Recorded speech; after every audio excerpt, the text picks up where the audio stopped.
Welcome to the Swedish Junior Hockey Podcast. Jacob Dahlin here. I'm your host. And today we have Samuel Larsson, or what I believe is Sammy Larsson is what the nickname is, right? That's right. Thank you for being welcome to the podcast. Thank you. It's nice to be here, and let's get this going.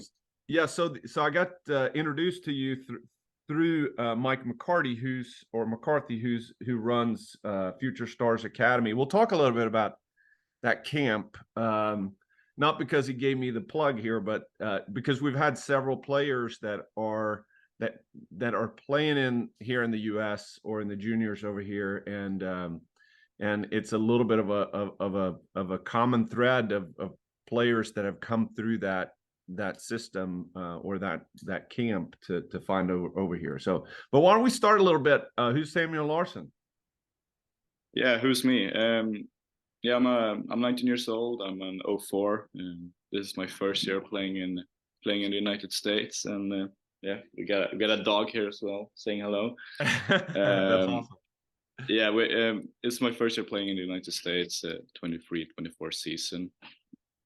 Up until this year, I played in Sweden. I played J18 Division 1, J20 Division 1, and 1 year in J20 Regional. Yeah, and originally from Segeltorp. That's correct. So understand, based on your accent, a little bit around Stockholm, but where Stockholm has so many of these smaller hockey teams or hockey clubs. Where geographically, if you describe it around Stockholm, is Segeltorp? So Segeltorp is located south of Stockholm. It's about 20 minutes from the city center, I would say. It's close to the highway, and it's the rink is located in a big shopping area. So I'm pulling it up here now, close to Huddinge, Botkyrka. That's correct. So we had Huddinge is like the local rival, including and also like Flemingsberg, and so we had a lot of local rivals in the area because Stockholm is. You have a lot of hockey teams in the close area, and it laid up for a lot of hot games, Yeah. To win the clubs. So I guess we would call Segeltorp a suburb of Stockholm Centrum or Central Stockholm, like many of these other ones, right? Yeah, I guess you can call it that. So let's start there. So so I've got elite prospects pulled up here. Defenseman, 5'10", 185. Is that still fairly accurate? That's fairly accurate. Not 6'2" anymore. Not no. 6'2" and 210. No, 5'10" is correct. Maybe I'm a little bit lower than 185, but I think I'm around 176, 177, depending on the day, But so maybe a little bit lower on the weight, but I'm fine with 185. So what I thought, because the main topic today, and we'll get to it a little bit later, a couple of things. I want to talk about Future Stars Camp and how you ended up coming over here. Main topic that I want to talk about is NCDC, where you're playing in Islanders Hockey Club now in Tier 2 juniors here. Because last episode that was just released, of course I have a little bit of a bank here now of episodes that I've recorded, but we just released a series of episodes of players over here that are playing, Swedish players that they're playing right now or have played in either North American Hockey League, BCHL, USHL, or like Gustav Blom, who's now playing in college. But we haven't had anybody on to talk about NCDC, which opens up this kind of door of USPHL, and which NCDC is part of and not part of USA Hockey. And we want to get there as we go. But before we get to kind of the main topic, and I sent you a couple of bullet points, and I put on there. So when we're recording this, we're in November, and we just finished up the TV puck tournament, which I think I didn't pay too much attention to it. My district, Dalarna, ended up going to to the playoffs, but ended up last in the playoffs, unfortunately, this year. But Stockholm North, did they win it? Stockholm North won the TV puck this year. Yeah. So But against Småland. Sörmland, I think. Yeah. Sörmland or Södermanland. Okay. I didn't pay attention too much to it this year. But you didn't play in the TV puck tournament. I did not. A lot of people say that Stockholm is maybe the hardest district to get into. I don't know about that, but we were a lot of players from Segeltorp who made these camps.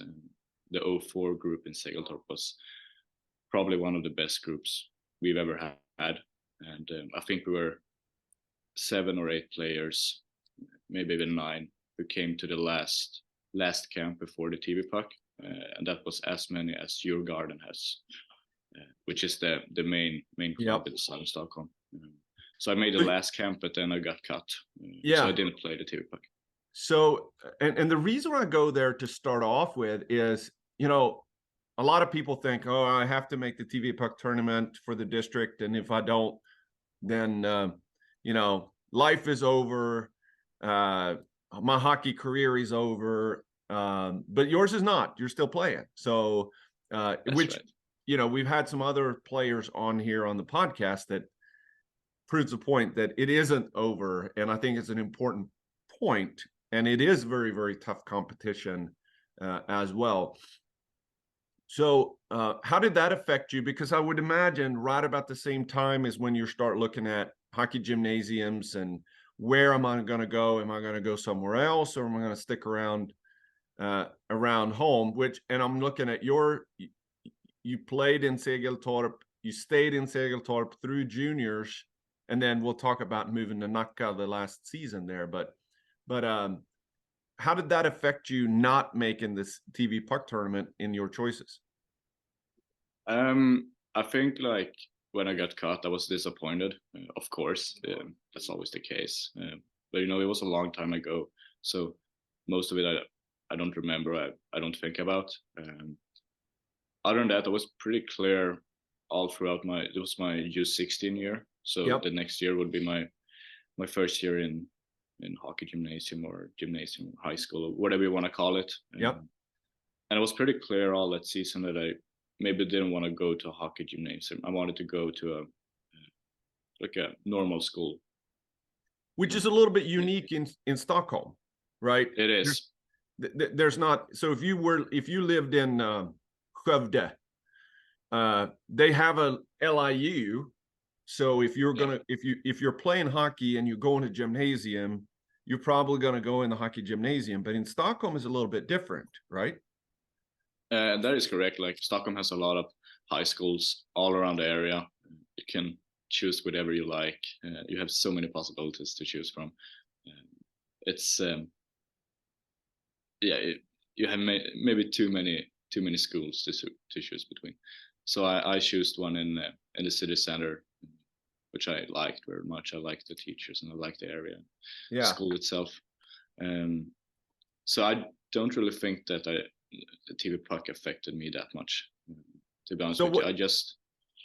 So leaving 9th grade and going into gymnasium, what was your area of study? My area of study became economics and law. Okay. So that's what I've been studying for 3 years prior. And it's really, really strange. So every person that I have talked to that is playing in the US juniors, not a single one has chosen the simple path from an academic standpoint. It's a little bit of a common thread here. So I'm assuming that you come from a family where education was pretty important, and that is correct. You know, I've always been told that if you don't have an education or you don't put a lot of effort into your education, it's never going to work out in the long run. It might work out in the short run, but in the long run, it's not going to work out. And if you want to continue playing hockey, like, you need to pay attention to the education, and which I've done, to be honest with you. And I think I'm glad about that now. Yeah, and then you graduated, so you did 3 years, and then So the hockey then is not necessarily in the same organization, or the hockey with Segeltorp is with the club, and then you got the school over Yep. here. No affiliations whatsoever. No affiliation whatsoever. So I went home from school and I went to practice, and that rolled on. Played J8 in Division 1 with Segeltorp, and this was also during the COVID era, so it was a little bit of a different time. The season got shut down, and I think the first J8 in season we played maybe 6 or 7 games, and That must then have it been got 2021, right? yeah, the 2021 season. That's correct. Yeah. Yeah, So that's what I'm looking there as well. so we played a few games, and then they shut us down. We couldn't practice at all. So I know that we had training outside in the winter. We were running together, and it was icy, and we had fun. At least we had something to do. Yeah. Outside of sitting at home having school in front of a computer, and yeah, it wasn't really until next season that we played hockey again, competitively. Yeah. So let's talk a little bit about this, because in your resume, you don't come from a J20 national background, right?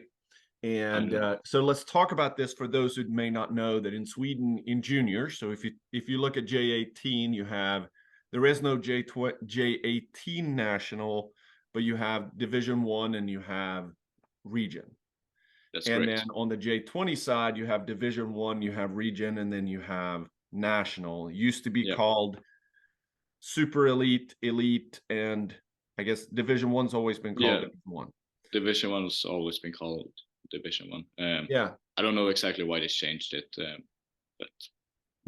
but because there is so many, because there are so many teams in Stockholm, even Division 1 is very competitive, and region is very competitive, right? I would say regional is very competitive. If we talk J18, that's competitive. That's the highest level of hockey you can play. Yeah. In J18, and during the spring, I think it's the 8th best team or something that plays. Then it's called J18 National. Yeah. But that was never something I did. I played J18 Division 1, and to be fair with you, I would say that some teams are competitive. We had, it's some teams were hard to play against. It was fun to play against, but other teams wasn't it? It was 10-1 games. And yeah. And how was that? And I'm assuming too that the teams in Stockholm, they don't travel that far away, No, other than traffic. But so did you guys? How did you get to the games? Did they still have team buses? No, I know Segeltorp is it isn't a very it isn't a club that has a lot of money, so we had to take the car to every game. My parents drove me up until I had a driver's license, so I'm very grateful for that. But yeah, I think the furthest away game that we had was maybe an hour away in Nyköping, which is further south from Stockholm. Yeah, it was the furthest away that we had to go. Other than that, it was pretty close by, and I think that might be a good part about Stockholm, and it definitely was a good part for me because it was easier to focus on school and all that. Yeah, not having to worry about not being able to do it because of time issues. Well, and I mean, I think that's certainly when we talk about where you are now, you got a little bit more travel between games. But I know a lot of junior teams that have to take they got a game on Tuesdays, and it's a 7:00 game, and you may have to miss school some depending on what your class schedule is, because you're 3-4 hours away, and you have to take the team bus to go there. It's pretty cool if you're 19, 20 years old, and you get to hang on with your buddies on the bus on the trip. But there's advantages to that in Stockholm, and that everything's pretty central and close. Next question. I see on the 21-22 year, so did Segeltorp, so you're in here for Division 1 and region half the season? Yeah, that's the system that Stockholm, the district of Stockholm, has for J20. So this was my last year of J18.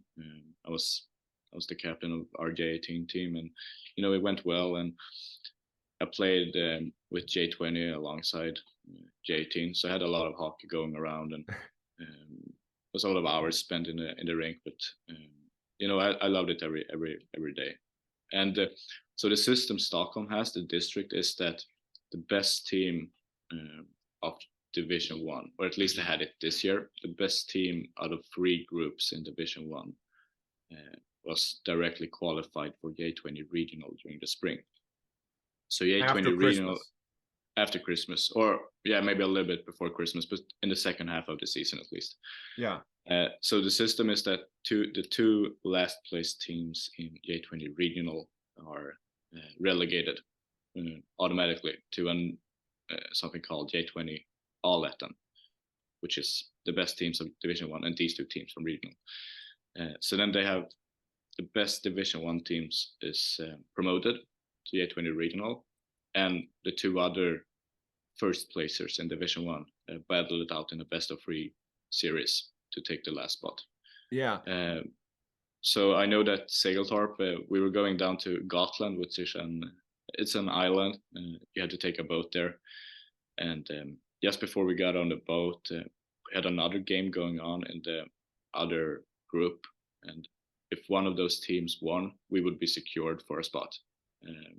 So just before we left the harbor, it was just, they won. We were secured for J20 regional, and of course we were very happy and had a good time down on Gotland.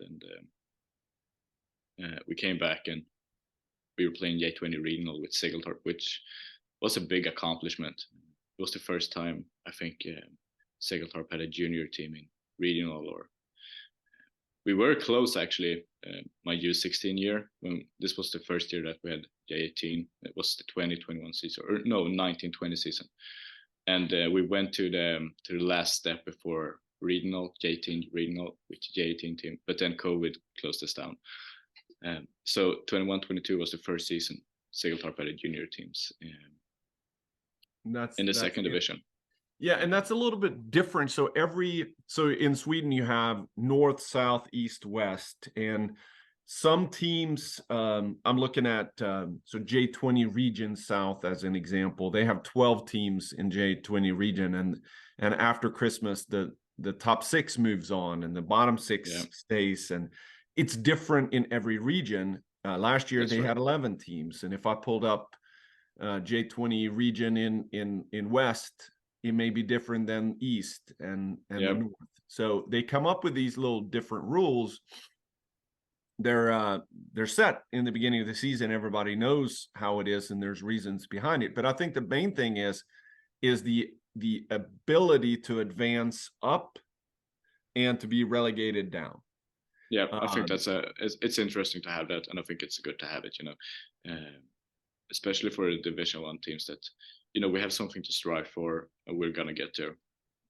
The flip side of that, though, the flip side for you guys was you were playing in J20 Division 1. Now you got moved up to region, and you're playing against much better teams. Yeah, I think we noticed that. Yeah. I think we had 18 games that season. We lost 17 of them. Yeah. So, mentally it wasn't a very fun time. I know that we Almtuna, who plays in national now, they were promoted that year. They were playing in regional that year, and that's about a 1.5 hour, 2 hour drive up to Uppsala. We had them on a Friday night. They were the best in the group, like by far. They were best in the group. We had them on a Friday night at like 8 p.m. I think, and we were last in regional. And before we even went up there, we knew that we were gonna lose the game. It was just about keeping the numbers down. Yeah, which we actually did in the first period, but we lost that game 7-1, I think, or 8-1 or something like that. But I think for me at least, it was a good time to know that I don't want to be here. I don't want to be in a spot where I'm always losing. Like, I need to work better. I need to work harder. Yeah, and let's go there, because the following year, let's see, that is the following year, 22-23, which was last year, made a switch to Nacka. That's correct. I think I realized like, yeah, I don't really have a future here in Segeltorp, which was it was a hard truth for me because I love Segeltorp. It's the club in my heart, you know. Yeah. That's where I grew up playing hockey. That's where I learned to skate. That's where I have have some of my best memories playing hockey. You know. So talk about that a little bit, because is that so you're conflicted here, right? But you're 18, I guess, at that time, 17, 18, and you're starting to make your own goals, and everybody on the team are some are having a girlfriend, and some are starting to work part-time, some have finished gymnasium, and you're in this period of time of um you're too young for this video, but it was a song that Twisted Sister used to have, and they said, "What do you want to do with your life?" Yeah. and but it comes to my mind, like at that time of your life, and it's pivotal, and it's um back in those days, that was the time that I decided I'm leaving for the US, and I've stayed here since 1993. Yeah. And in your case, it's kind of like, all right, I'm good. School is good. I've got my education, or at least the gymnasium or the high school part. What do I want to do here? And what do I want to do? So you have, what do I want to do with education? What do I want to do? What do I want to become as a profession? But then you also got this thing about hockey that you love, and how to talk about that in terms of your decision then to split from where you grew up and try Yeah. something new. Yeah. I think that I felt like if I wanna if I wanna try something with my hockey, you know, I need to move places. Like I said, even though I loved Segeltorp, I loved the coaches we had, especially like the physiological coach. He's very good. I still have him today. And you know, and I emailed a couple of clubs in the area, and NACA responded, and another club responded. So I went on to have a tryout with them, both those clubs, and one of them said yes directly. I think it was Theresa Hanviken, or Hanviken as they called. Yeah. They said, yeah, you're welcome. And NACA said, we can have you on a tryout for the summer during our after season. Yeah. And then it was like, do I take the offer that I have secured, or do I try at NACA? And Mike, Coach Mike from Future Star, he also played a little bit of this because I knew him since my first J18 year, but that's another story. Well, I want to go there too, because Yeah, yeah, let's finish your thought and then we'll talk about Mike. yeah. So I went with the NACA option. So I had a tryout with them. I practiced with them and I trained with them all through the spring and to start the summer. And right before we had a Cooper test, which is a 3 kilometer run, or about a 2 mile run if you're in the US. Yeah. Right before we ran that, the responsible person came to me, or he's called Magnus Ramström, and he came to me and said, "Congratulations, you're on the team," which of course was a very big relief, and I felt very happy. And I knew that I was in a place where I was at one of the top teams in the area, and everything was everything was great around the club, and so it was really nice. And so I started the 22-23 season with NACA. Yeah. One And step that's up in in J20 regional. and you've already kind of, so at that time in your career, you're kind of looking at, you were with a team that was, you know, advanced, you had success, but they didn't have the squad to be able to compete in region.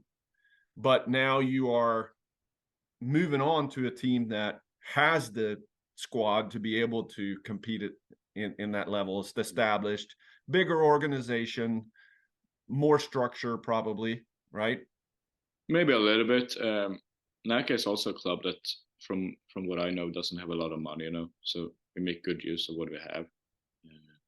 And also regarding the squad thing, I think that a lot of Division 1 teams have the squad that's capable of competing good at a regional level. But the thing is that it's mentally. Yeah.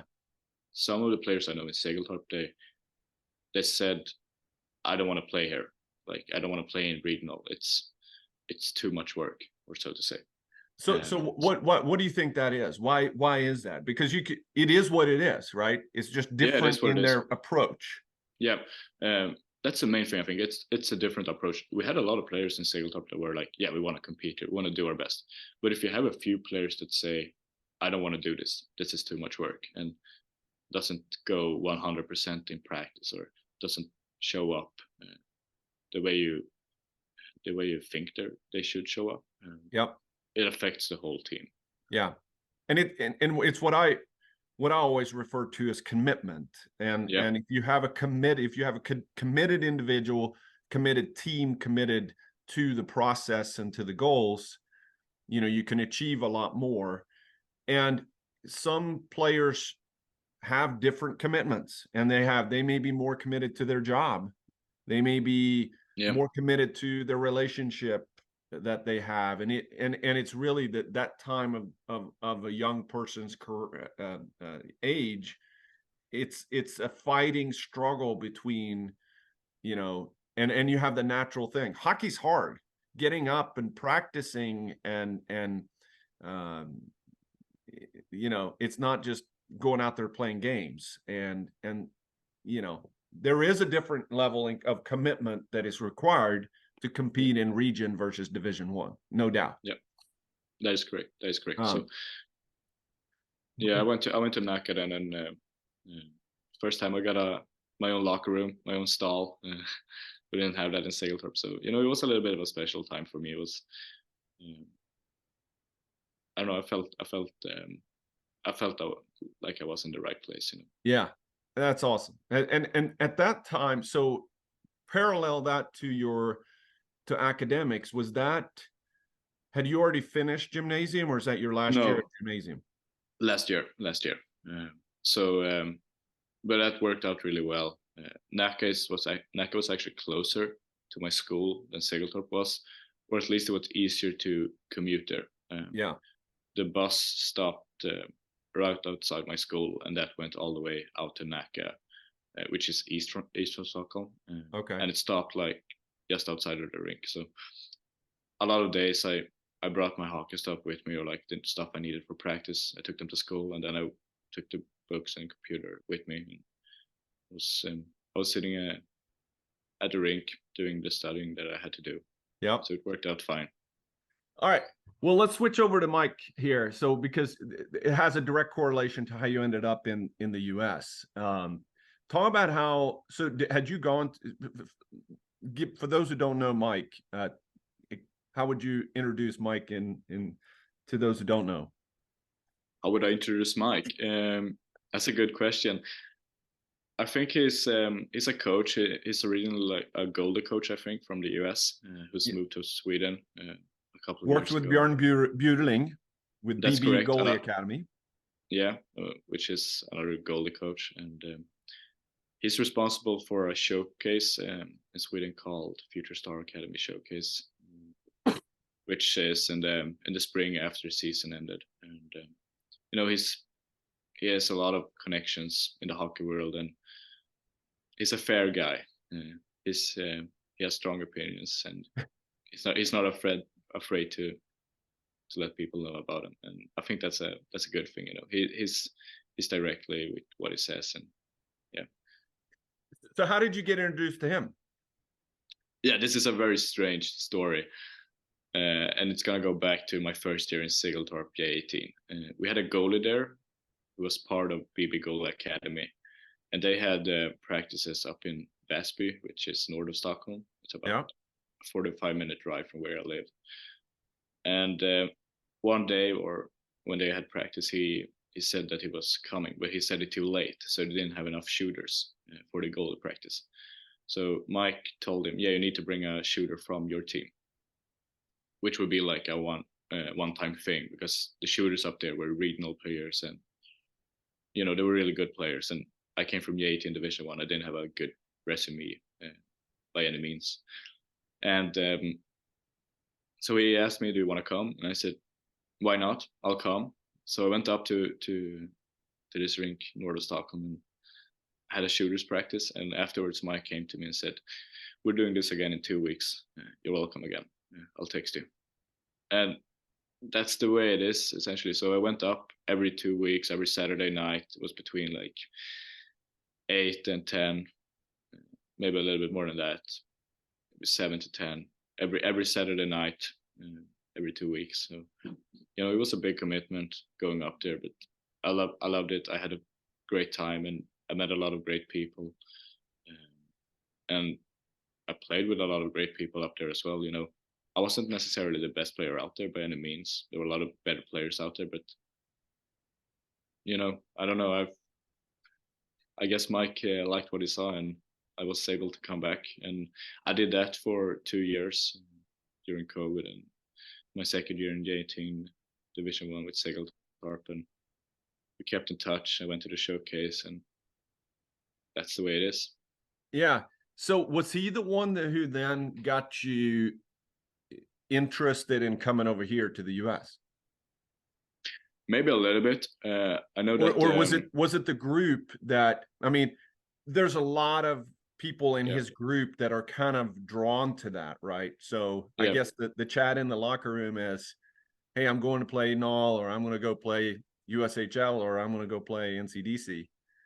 Yeah, we had a few people. For example, Gustav Blom. He was there, so I heard him talk about the NAL and all that. But I think the college route for me, I was introduced in Segeltorp earlier with the 04 group, because the GM at the time, who's the GM today as well, Jürgen Wienborg, he has a son who played at Michigan for a couple of years, and I knew that, and so I think that's the way I got introduced to the college route the first time. Then I saw like, this is something I want to try. Okay. But Coach Mike, a future star, was the first real step towards that goal, I think, because I didn't have any connections at all. So you had this, someone planted the seed, and you have this interest, and that becomes a goal, and Mike comes in and says, "I've got the path." A little bit like that. And said, "This is what it is." And you can't just say, "I'm going to go play." I mean, isn't that the truth? I mean, you can't just say, of course, I was in the same boat back in the day, of having blinders on, and I'm saying, "I'm going to go to college in the US."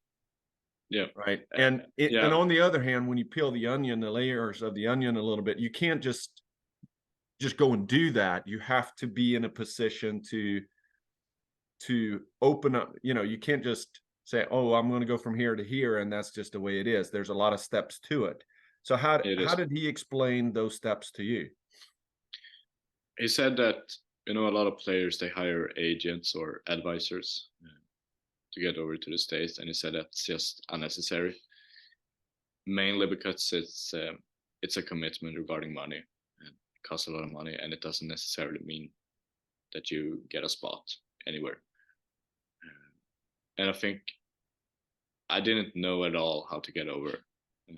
So he said, you need to get to juniors, and from there you need to perform, and then a college might see you, and something like that. Did you know anything about juniors before that? I can't really say I did. Which is pretty common, right? It is. I think a lot of people, like some people, may think that you can go directly from Sweden to college, and it is true for some players.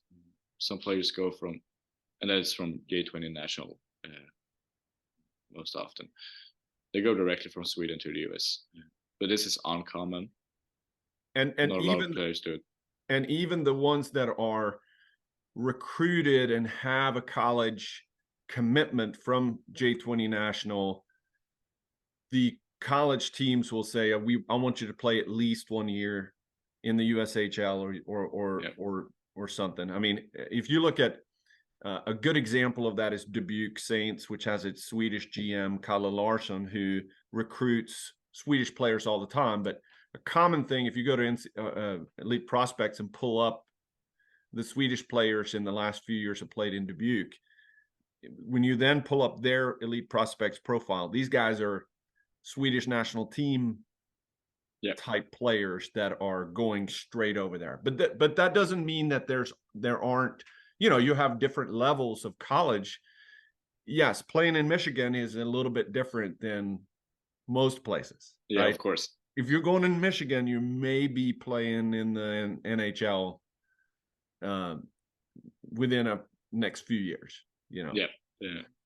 So how did you end up then? So let's fast forward the tape a little bit here. You go to the academy. There's a lot of people. Explain that too, because there's a lot of people that when you go to the Future Stars Academy showcase, which is a fun tournament, right? You're divided up into teams, and but there's a lot of people in the audience it's a concentrated group of players that are there. They're kind of commonly, hey, I'm interested in going to the US.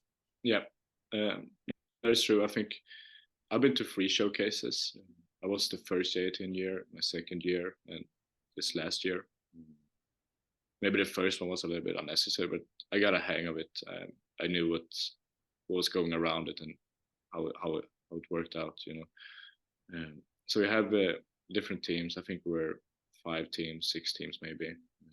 Get 3 lines in every team, and everybody is competing for the interest of the scouts that's watching. Yeah. And because, how were you contacted?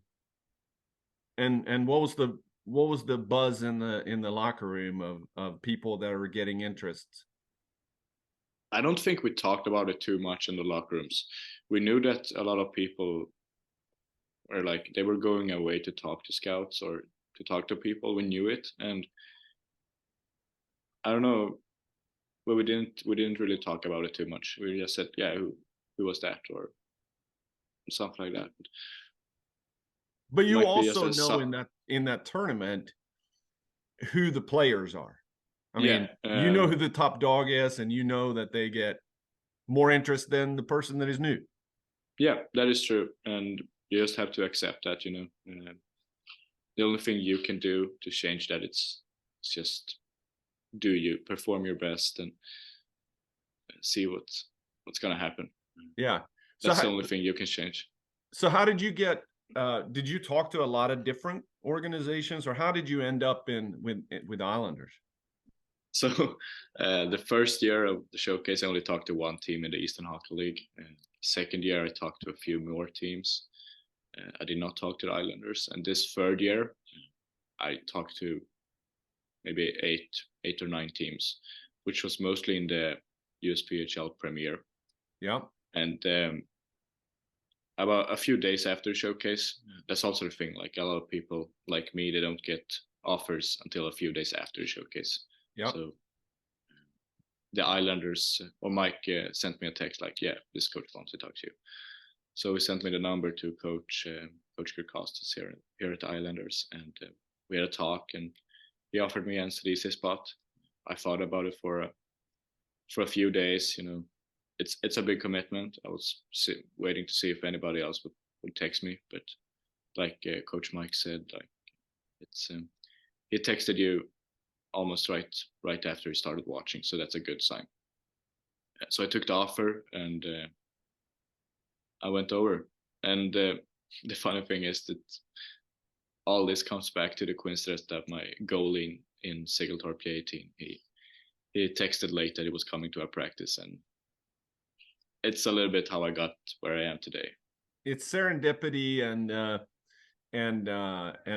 that's just kind of how it is. I mean, the hockey community is very, very small. And what you'll find in the next 10 years is that it's smaller even than you thought it was, even on a bigger scale, because these kind of 6 degrees of separation kind of thoughts comes in, and but I think that the common thing though is if you don't take that step, it would have been easy. Someone said it's easy to do and easy not to do. So it's easy for you to say, sure, I'll go. But it could have been easy to say, 8:00 in the evening, 45 minutes away, I'm not even going to skate. I'm just going to shoot. And you could have said, no, I'm not going. Yeah. And you probably wouldn't have been asked again. No. And you probably, I mean, you would have had. Did you have the opportunity to play one more year in Sweden? This year, yeah. Yeah, so Uh, you could have played one more year, but that probably would have been it. And yeah. I mean, my second plan was to study in Sweden and maybe play hockey on the side. But I got this chance, and I said, why not take it? I mean, yeah, I'm gonna regret it a few years from now if I don't take it. So yeah. All right, so let's talk about NCDC, a main topic here. We took a long time to kind of get to NCDC, but I think it's important. Um, so for those who don't know, NCDC is part of USPHL as an organization. yeah, Within the US, you have Tier 1, which is USPHL. You have Tier 2, which is on the USA Hockey sanctioned is North American Hockey League. And then on the side here, which is considered Tier 2, is not pay to play. It's tuition free with yeah. NCDC, but it's part of an organization called USPHL that is not USA Hockey sanctioned. Which what is that? If you were going to explain that, what does that mean to be not USA Hockey sanctioned for you? To be honest with you, I don't really know the exact difference between a sanctioned league and a non-sanctioned league. Um, the difference might be that you have to pay to play here, but So that's for the explain the difference though between USPHL Premier and NCDC. You don't yeah, have what so if you're playing in the null, you don't pay billet fees, you don't pay team fees, you don't pay for equipment, yeah. right? So So it's yeah, basically free to play, but you're still going to have spending money. When yeah, you're coming over, take last year, if you got an offer in the EHL, the Eastern Hockey League, which is Tier 3, which is pay to play, the full boat tuition may be $10,000, $12,000 to play for a yeah, team, maybe plus billet fees.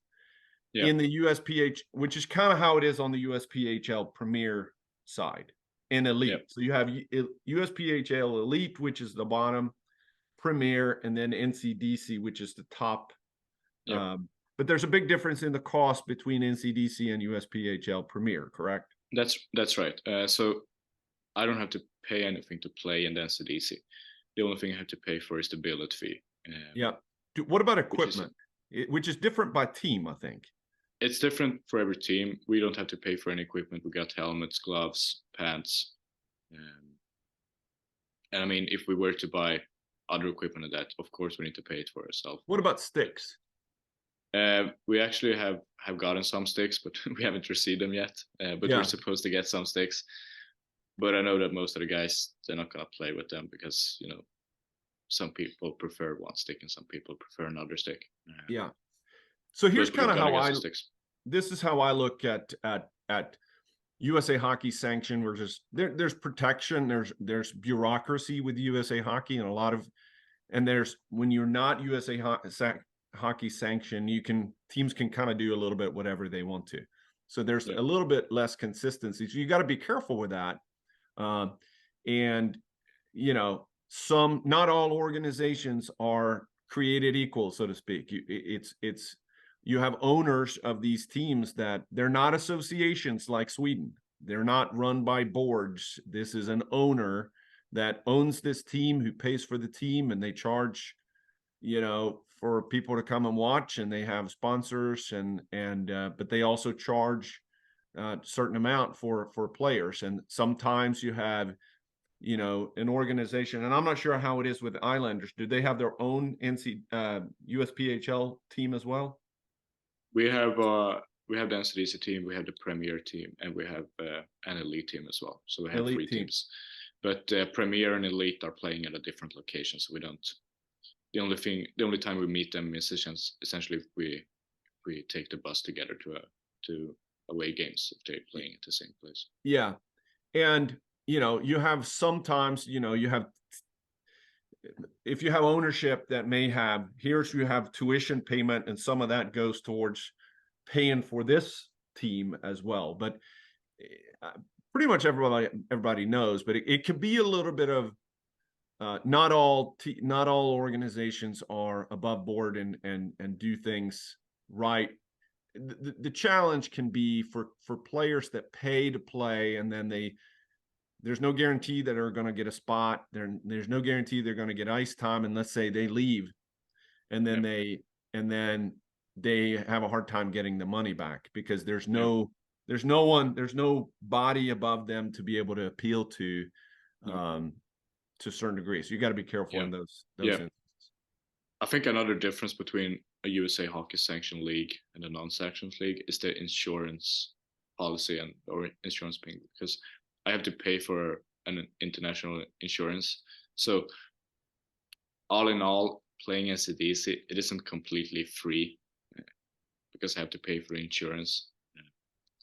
So, but on the other hand, in the USA Hockey, the insurance policy that being part of USA Hockey is not really that good of an insurance policy. That is true. That is true. Especially for an international player who you got to be careful with that. And that's the kind of steps that you want to be cognizant about of, all right, what if I have a really bad injury and my Swedish health insurance doesn't cover my $100,000 medical bill, then I got at a US surgery center, Yeah, that's true. So that kind of stuff. So so talk about so you haven't been in a situation where you bill it before, and we saw your billet dog that came and visited. So talk about where you live, or do you have a roommate? Do you have multiple people living there in a house, or how does that work? Yeah, so I live with a family of 5 people. I have 3 kids, and I also live with a teammate. But we have a very good living situation. I know that a lot of people might have a situation that's worse than we have. We live in a basement. We got our own kitchen, toilet, shower.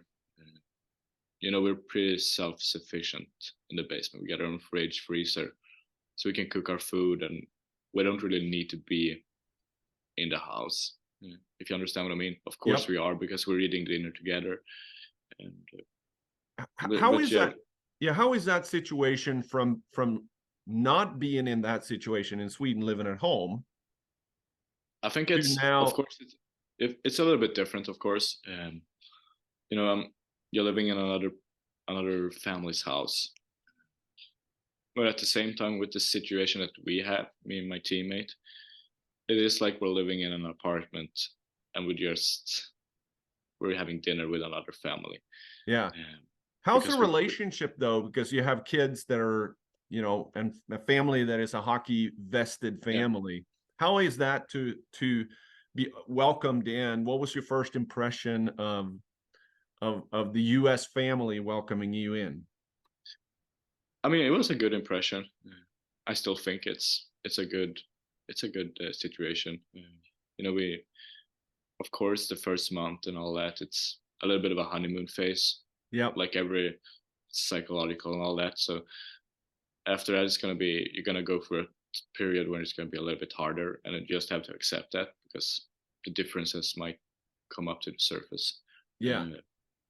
But if you just keep good communication and just keep a good relationship going between everybody in the family, it's gonna be a good time.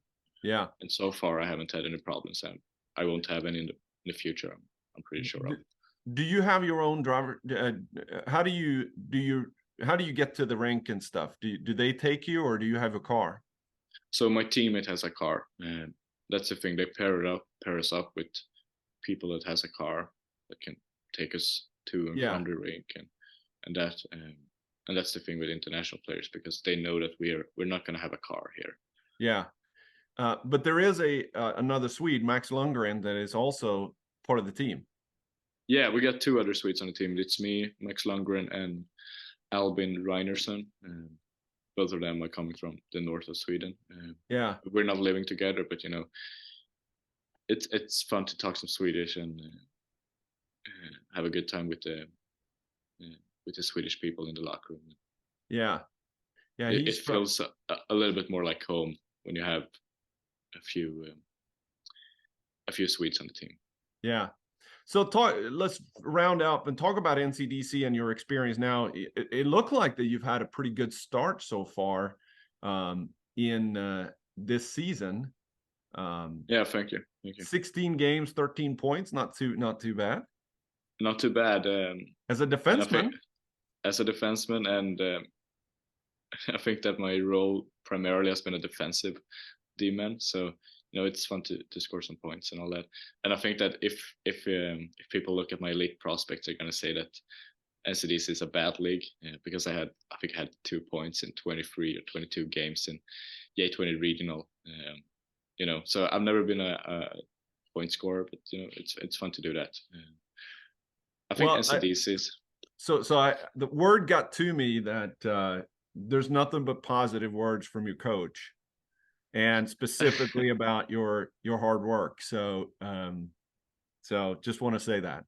Yeah, I'll take that with me. I think that's every player needs to know that as long as you work hard, as long as you do the things you're supposed to do, as you listen to all the advice that you get from different people and put it together, and it's gonna work out. So how do you describe the level of NCDC versus J20 region? It's an interesting question. We Swedes, we've talked about it a little bit, and we say it's a different play of hockey. That's the main thing. It's a smaller rink. The play is faster. You don't have as much time, and I would say it's also more physical. Like the forwards, they are continuing with the checks that they're gonna take on you. If you play the puck, you just gotta be ready to take a hit right after. And it's more you put a puck glass out, boards out, and go from there. In Sweden, it's more like you play around, you try to keep the puck in the team, but you can't really do that here because if you do it too much, you try to be too cute with the puck, you're gonna lose it eventually. Yep. So that's the main difference. I would say the hockey play is different. Other than that, I think that more teams here are more competitive. Like we talked about before with Segeltorp, we weren't very competitive in J20 regional. We lost every game almost. We don't have those kind of teams here. Like every game is a hustle, every game is a close one. Yeah. I know this weekend we went out to Utica. It's about a 4-hour bus ride, and the first game we lost 4-3 in overtime. Close game, we were up 3-1 with some time remaining, and they came back, scored an OT goal. And yesterday we won 4-3 in a close game as well. So it can switch quickly. I know that I think it was the first game of the season, we were up 1-0, and they scored with half a second remaining of the game, won it in OT. So I think that's the main difference. Like it's closer games, you have more competitive teams, more competitive players. It's more physical. And yeah, you play more out of chance. You hope that the puck is going to bounce your way sometimes. Yeah. But at the same time, if you make a mistake, the other team is going to capitalize on it much more efficiently than in Sweden. I would say, like, if you lose the puck behind the net, it's going to come another guy and they're going to score, or at least get a really good scoring opportunity out of it. So I'm looking at the, if you pull up NCDC on Elite Prospects, you now have 3 divisions, which the teams in the mountain divisions were moved up from USPHL Premier. That is correct. This year, yeah, this year, we had the head scout for Pueblo Bulls on several months ago, and kind of talking about those guys out there. But you don't play those teams on a regular basis, right? We do not. We haven't played them at all. We're not going to play them at all during the regular season. So you only have 6 teams in your division, which is Atlantic, and then you have the New England. Do you play the New England teams? Yeah, so we only play the New England teams during showcases. That's also a thing that's different from Sweden. And CDC and the NAL, and I don't know if the USHL has that as well, but we have showcases. So that's a lot of teams come together in one place, and you have scouts that come to that place, and they can see a lot of teams at the same time, which is very good for them. So we've been to two showcases, one in the close area, and we went down to Jersey one weekend to play a few games. So that's the only time we played the New England teams. Other than that, we're only gonna my bad, the Atlantic teams. Other than that, we're only gonna play the New England division teams up until the playoffs. I see. But and so, which means that in the fall you may play. So the Islanders may play the Hitmen 4 times in the fall. I think the playoff format is that we're gonna play the New England division. We're gonna play for one spot, one playoff, and it's the same for the Atlantic division and the Mountain division. And then the New England division and Atlantic division winners, they're gonna play like a conference final, Eastern Conference final, if you would call it that, or a semifinal. And the winner of that goes to the Dineen Cup finals against one of the Mountain division teams. I see. So that's the playoff format. So the only time we're going to play against a Mountain division team would be in the Dineen Cup final. Yeah, so, and I see. So you guys are currently, so you're currently in the second spot. You played 16 games, and what's interesting, this kind of messed me up about Atlantic versus New England, because you have the PAL Junior Islanders and you have the Islanders Hockey Club. That is correct. And that's when I was looking at Atlantic, but those guys are more around the New York area, and you guys are more around the Boston area, right? Yeah, that is correct. I would also say that they have further distance to go to their games. I'm not really sure. I think that's the case. We have a closer ride to away games. Yeah. We got two long rides. Yeah, Utica is a little bit of a trip, right? Yeah, we got Utica and we got Twin City. Those two are the only times we're taking the bus ride. Yeah. And another difference from Sweden is that it's a lot more professional here regarding the how you watch the games. Like, you have announcers on every game, and you have so that's a little bit special as well. Yeah.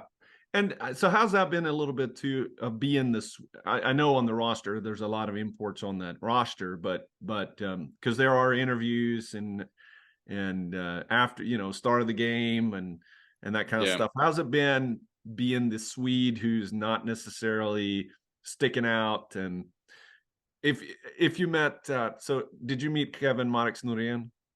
I met him, yes. All right, so Kevin would not have any problem. He would say, "Give me the mic."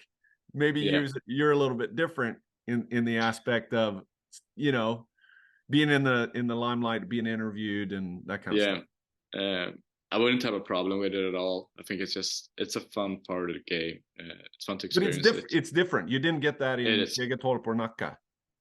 Yeah, it's different, and I think that has to do with the league organization, because J20 regional or Sweden overall, we don't have a league organization that's responsible for the whole league. Here we have the USPHL that gives out weekly honors like Team of the Week and Team of the Month and so on.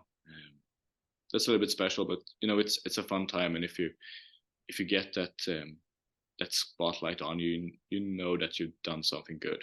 Yeah. And the only thing you can do is keep building on that. So what's next? All right, you got this season. You're going to bust your butt to kind of play hard and so on. Yeah. But I know in the back of your mind is that you're hoping a college can call in and say, "Hey, I like that number so and so."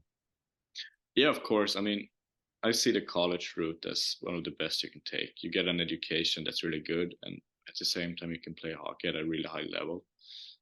But from a realistic standpoint, playing the NCDC, you're not going to get Michigan that is kind of calling at NCDC. I mean, let's be real. They're going to be looking at USHL players, and they don't even look at it at the null. To be frank. Yeah, that's the thing. Like the NCDC, it had a lot of D1 commits a few years ago.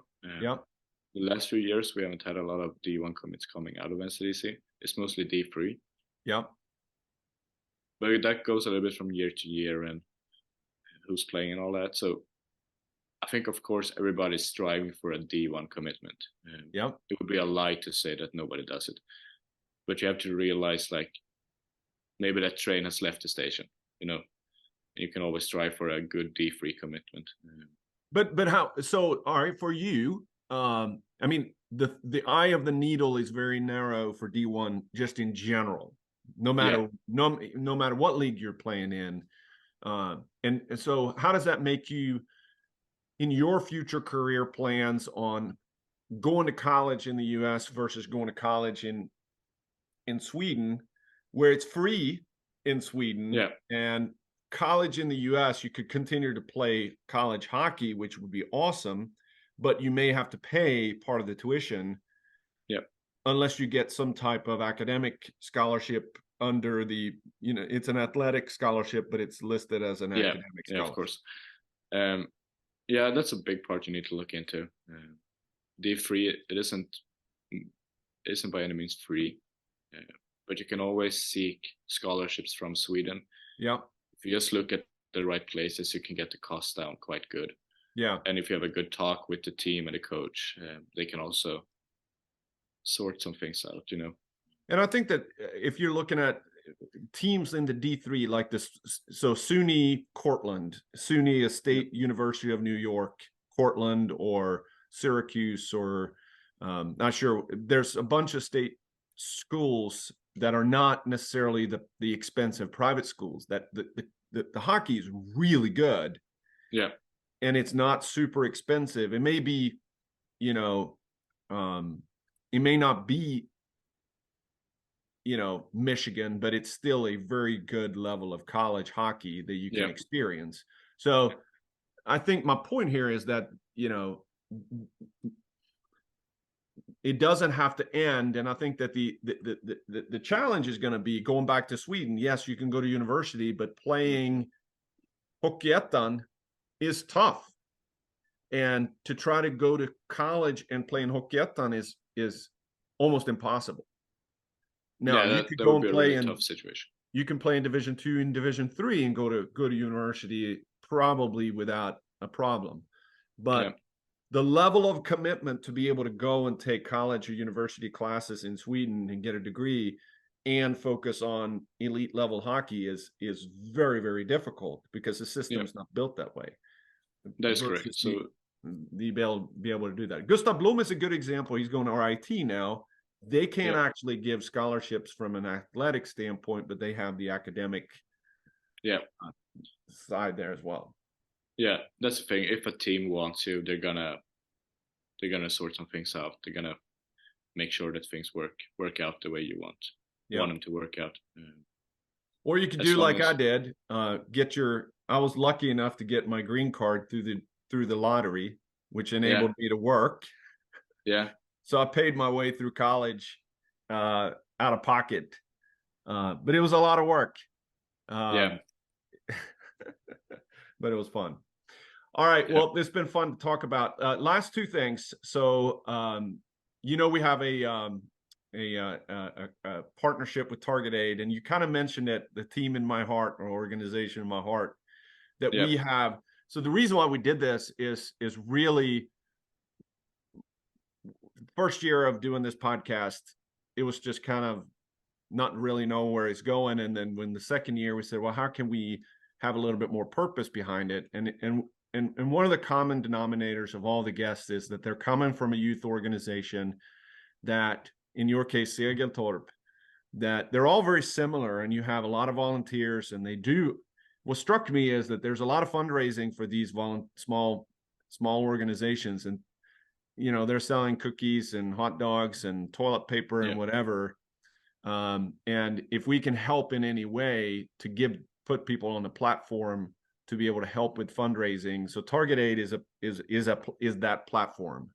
And what we are able to do is partner with guys like you, and on our platform, we don't get anything out of it other than it's good for these clubs to be able to get content, highlight a player that says, this is the team of my heart. Listen to this podcast about my journey and where I am now.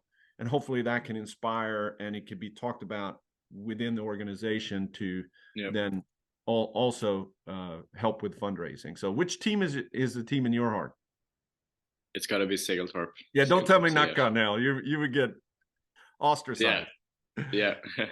That's great. That's Yeah, great. but it's we got one of the best youth rinks in a lot of Stockholm. I would say it's one of the nicest rinks, one of the best hockey games in Stockholm, maybe even in Sweden if you can stretch it that far, with the money that the club has. And it's a great club, and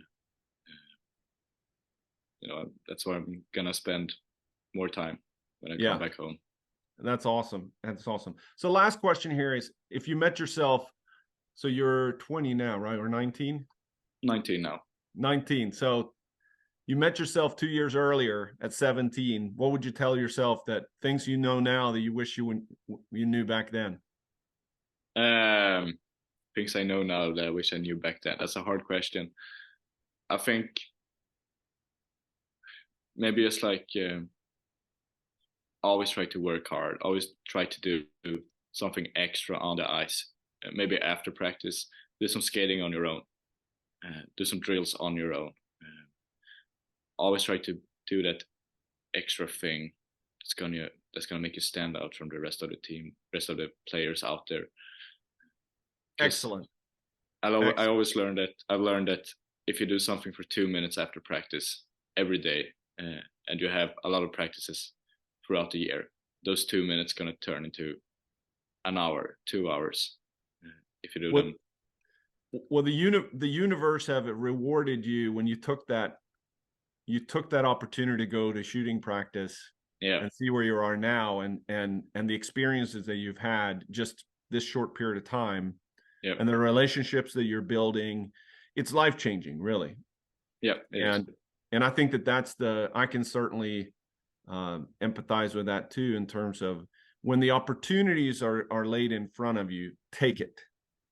Don't turn it down. Don't defer. Don't wait. Take it. And because it may not ever be presented again. And it's this fork in the road, or like the game Plinko, that you put the disc in here and it pops down and hits all these pegs, and it could bounce this way or it could bounce that way. And if you don't put the disc in the game, if you don't put the coin in the jukebox, if you don't do the things that you need to, you'll miss out. So great advice. All right, Sami, thanks for jumping on. It's been fun to kind of chat about NCDC. It's been educational. Hopefully people get a little bit of interest. Thank you for Mike to kind of get us hooked up, and plug in for his, if you go to Future Stars Academy and look up the showcase there, I think it's in May. I think they have something in Christmas time, and look that up too. And same thing with Björn Bjurling with BB Goalie Academy. They do a good job, and see where that goes. Thanks for jumping on.